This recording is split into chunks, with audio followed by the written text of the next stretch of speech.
কিছু কিছু টপস দেখবে যে একটু শর্ট হয়, ক্রপ টপস টাইপের, বা স্কার্টের যে পার্টগুলো উপরে সেগুলো একটু শর্ট হয়। তো এরকম একটা শর্ট হচ্ছে এটা। আমি তোমাদেরকে ভালো করে একটু দেখাই।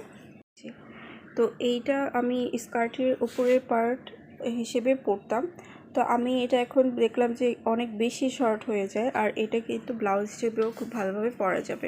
কিভাবে আমি তোমাদের দেখাই সেটা হচ্ছে, আমি তোমাদেরকে সুন্দর করে শাড়ি পরে দেখাবো। এক ধরনের শাড়ি আছে যেগুলোর সঙ্গে খুব টপ টাইপের বা একটু স্কার্টের মতো উপরে পার্টের মতো ডিজাইন করে, বা এখানে একটু কুচি থাকলে আরও সুন্দর লাগতো। যাই হোক, এইভাবে তোমরা ওভাবে শাড়ি পরতে পারবে।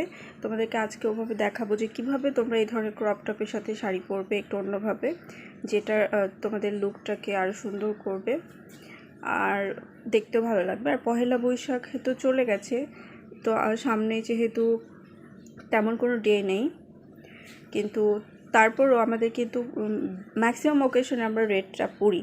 তো এটার যেহেতু বর্ডার যেটা অ্যাপ্লাই করা, এইটাতে তোমার রেড কালার করা, এই রেড কালারের যেহেতু পাইপিং দেওয়া, রেড কালারের একটা শাড়ির সাথে এটা খুব ভালো যাবে। আর এটা একটা পহেলা বৈশাখ বা বাঙালি যে কোনো ডে, এমনকি গায়ে হলুদে তোমরা পরতে পারবে। সো এইটা আমি তোমাদেরকে আজকে লুক ক্রিয়েট করে দেখাবো। আশা করি তোমাদের ভালো লাগবে, দেখতে থাকো। তো তোমরা দেখতেই পাচ্ছ আমি আঁচলটা একটু এখানে খুলে দিয়ে এখানে একটু ভাঁজ করে সুন্দর করে, আর সামনে যে আঁচলটা সেটা ভালো করে ভাঁজ করে নিয়ে এভাবে সুন্দর করে পরেছি। আর কোনো এক্সট্রা কোনো লুক না, এটাতে একটা নতুন একটা লুক ক্রিয়েট হয়। আর এভাবে কিন্তু শাড়ি একটু নিচের দিকে আঁচল খুলে দিয়ে এভাবে একপাশে করে সুন্দর করে পরলে, আর যদি একটু কাটা এই ধরনের ক্রপ টপ হয় তাহলে কিন্তু আরও ভালো লাগে।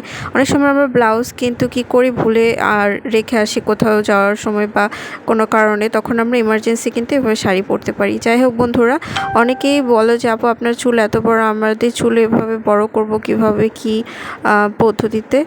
তো তোমাদেরকে আমি লাইভে একদম সুন্দর করে তেল কিভাবে আমি বানাই ওটা দেখাবো, আর আমার ফেস প্যাক ন্যাচারাল গ্লোয়ে সেটাও ইনশাল্লাহ দেখাবো। আল্লাহ হাফিজ।